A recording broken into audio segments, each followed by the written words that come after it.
मध्य प्रदेश की राजधानी भोपाल में इस साल के 2 दिवसीय ग्लोबल इन्वेस्टर समिट का आगाज हो गया है। प्रधानमंत्री नरेंद्र मोदी ने राज्य में निवेश को आमंत्रित करने के लिए 18 नई नीतियों का लोकार्पण किया। इससे पहले मुख्यमंत्री मोहन यादव ने उन्हें अंग वस्त्र उड़ाकर भगवान महाकाल की तस्वीर भेंट की। इस मौके पर देशी और विदेशी डेलीगेट्स और उद्योगपति मौजूद रहे। इसके साथ ही राज्य की औद्योगिक और निवेश क्षमता पर तैयार एक शॉर्ट वीडियो फिल्म भी निवेशकों को दिखाई गई।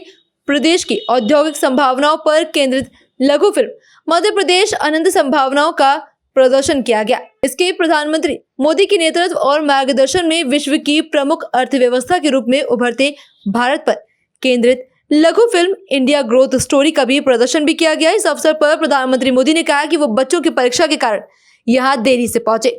उन्होंने अपने संबोधन में कहा देर से पहुंचने के लिए वहां उपस्थित लोगों से माफी मांगी और इसका कारण बताया। उन्होंने कहा कि 10वीं और 12वीं की बोर्ड परीक्षाओं को दिक्कत ना हो, इसके लिए वे देर से निकले।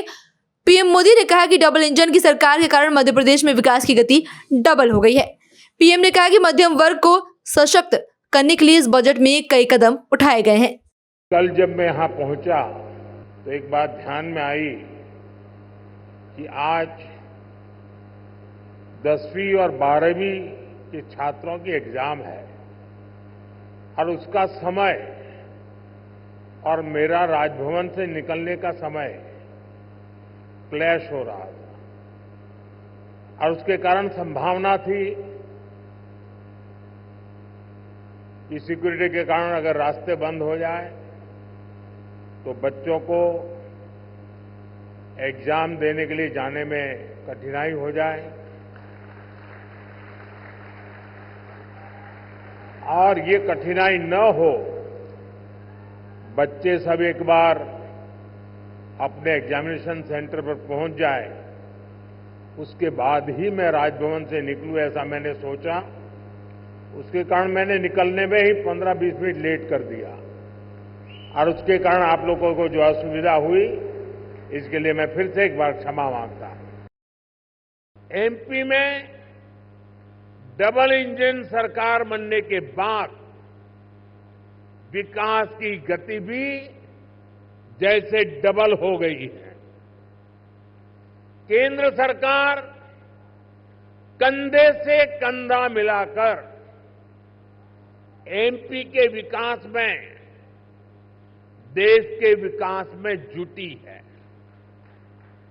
चुनाव के समय मैंने कहा था कि अपने तीसरे टर्म में हम 3 गुना तेजी से काम करेंगे। ये स्पीड हम साल 2025 के पहले 50 दिनों में भी देख रहे हैं। इसी महीने हमारा बजट आया है। इस बजट में भारत की ग्रोथ के हर कैटालिस्ट को हमने एनर्जाइज किया है। हमारा मिडिल क्लास सबसे बड़ा टैक्स पेयर भी है। ये सर्विस और मैन्युफैक्चरिंग के लिए डिमांड भी क्रिएट करता है। इस बजट में मिडिल क्लास को एम्पावर करने के लिए अनेक कदम उठाए गए हैं।